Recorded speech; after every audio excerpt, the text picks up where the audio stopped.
we have only 6 classes left, including this one.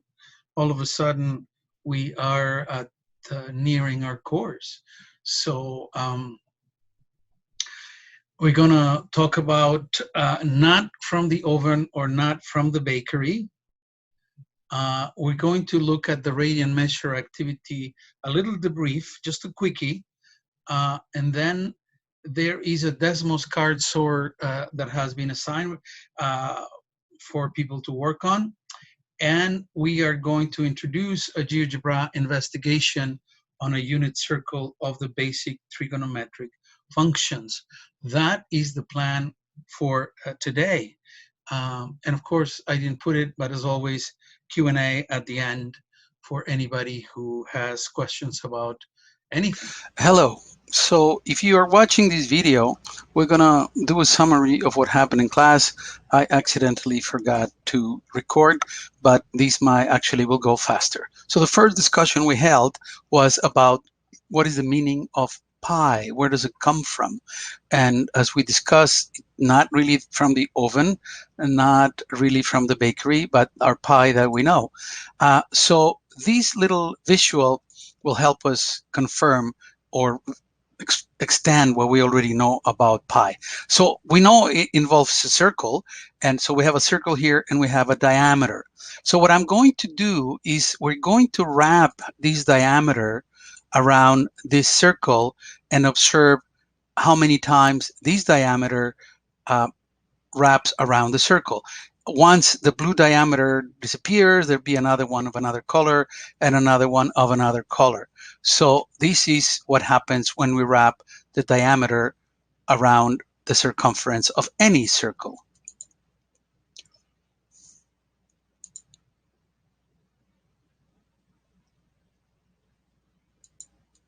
So that is one diameter. Now the second one will be next. It's a yellow diameter.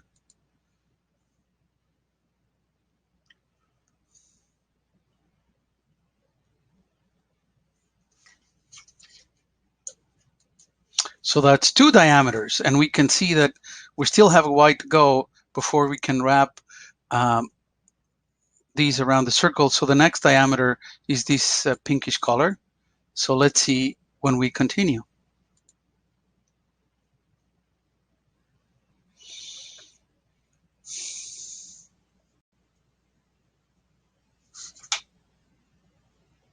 And there it is. So this is the origin and the true meaning of pi. How many times the diameter fits into the circumference? 1, 2, 3, and a little bit. And many of our of you friends pointed out in the Jamboard that pi is an irrational number, which is true. This is, of course, an approximation. We know this goes on forever without ever repeating, which is a fascinating thing. But here is a visual just to remind us of the connection. Now, the connection that we're seeking is the connection between pi and radian measure. So let's think about it for a moment. If the diameter, I'm going to reset this. If the diameter fits pi times around the circumference, that means that the radius, which is half of the diameter, will fit twice that time. In other words, 2 pi times, or 6.28 approximately, times around the circumference. And that was part of the first task that you did last class, which was making a construction of an angle that was equal to 1 radian and exploring what happens. So we have something similar here. We have a circle, and right now we're gonna have a slider that is going to create an angle of a different radian measure each time the slider moves. Right now, the angle is at 0, and everything we're measuring is in radians. The radius at this point is 3.073, and I'm going to move this slider till I get 1 radian. And when I do that, here is the key idea that I wanted you to discover or to confirm when you did the construction. A radian is an angle that comes from creating arc that has an equal length to the radius. So if you notice here, our radius is 3.073. And if I were to unfurl this radius along the circle, the circumference, I would end up with this distance. If I were to do that, the angle that is created is 1 radian. That is the key idea. So if I continue here, I'm going to see what happens somewhere here. This may not be exact because of the rounding that we have in the app, but that's okay. So let's say it's here. And let's imagine that it goes all the way to what would be 180 degrees. Well, take a look at this. This would be pi radians, which makes sense because we said the radius fits 2 times pi around the whole circumference. So it will fit pi times in half of a circumference. So here's our first connection to discover the conversions between radians and degrees. The angle of 180 degrees equals pi radians. Most of you knew this already. And from this connection of 1 pi radians being 180 degrees, we can really determine everything else. Because if I think of a 90-degree angle, then it would be half of pi. So somewhere here, again, the rounding doesn't help us. It would be half of pi, 1.5 something. We usually use our fractions, right? So pi over 2 would be 90 degrees. And then if we were to divide the 180 degrees into 3 parts, we would have angles that are 60 degrees. And that would be equivalent to pi over 3, right? So somewhere around here, perhaps, a little bit more. Yeah. So there's 3 of these fitting here. And that gives us the conversion.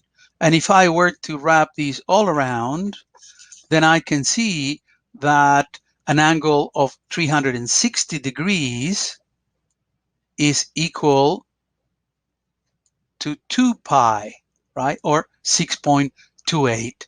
So that is the key idea of this and the activity that you did. So now we have a conversion connection, as it were, for any size of angle, knowing that 180 degrees is equivalent to pi radians, or 360 degrees is 2 pi radians, or 90 degrees is pi divided by 2, or half of pi radians. Wonderful. So then the next stop for us is this. There is a practice that most people that came to class completed right on the spot, and they did it brilliantly.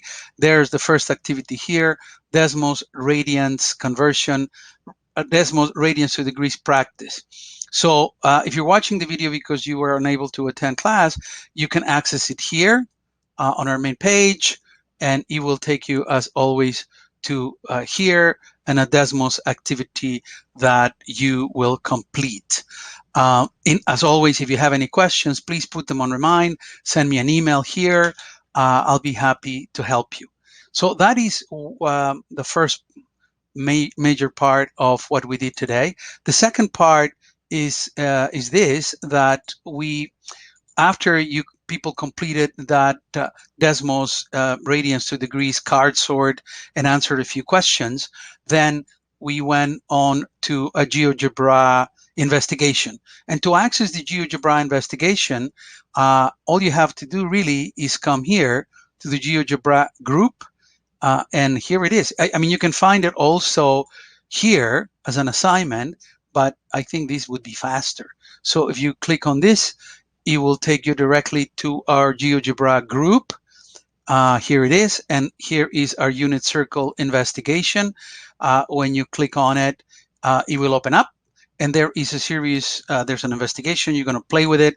This is a unit circle. And as we move as this slider, the angle changes. What we are looking here is what is happening with the basic trigonometric ratios of sine, cosine, and tangent. So right now, my angle beta is at 0 radians, and 0 degrees. And I'm going to open it a little bit because this may be easier to see. Let's do this. So right now, what I have is a right angle triangle.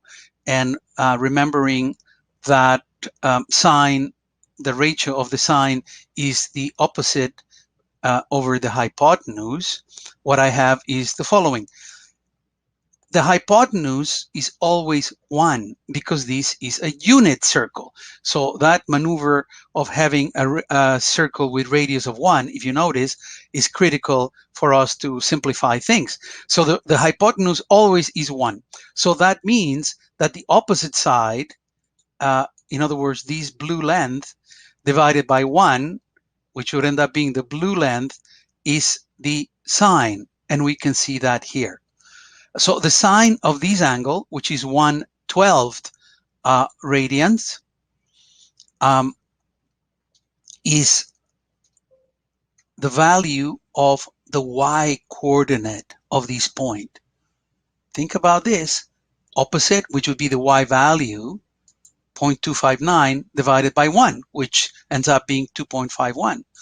And similarly, if we look at the red line here, it is the adjacent side to our beta angle, and that will provide us the cosine ratio, which is adjacent over hypotenuse, and knowing that hypotenuse is 1. And the adjacent, guess what, is the value of x. So in this circle, the benefit we have is at any point, I can look at the coordinates of the point, and the y value gives me the value of the sine of that angle. The x value for the coordinate gives me the cosine value. Let's move these a little bit. Let's put it there. So now we have an angle that is bigger, which is equivalent to 75 degrees, or 5 pi over 12 radians. And I can see here that my x is 0.259, which is the cosine, because it's this distance divided by 1. And conversely, the sine is 0.966, which is this height divided by 1. Fantastic. And then the last portion of it that this little visual allows us to fully understand is the tangent ratio. We can look at it two ways. The tangent ratio, we know by definition, is the opposite side divided by the adjacent side. So in this case, it would be this measurement, 0.966 divided by 0.259. But wait a moment, didn't we just said that this is the sine and this is the cosine? So this is another interesting thing. We now discover or rediscover that the tangent ratio is the sine divided by the cosine. So in this case, we can see what happens with the ratios. The tangent here actually may not be as functional as I wish it was. I think in your assignment might be better, but we know that that's the case. So you're going to play with this and look at some of the questions, and once you do that, you will submit right into the GeoGebra. And that's it. As always, if you have questions, please send me a remind or send me an email here. And I'm looking forward to seeing you next Wednesday, or meaning, yeah, next Wednesday. Take care.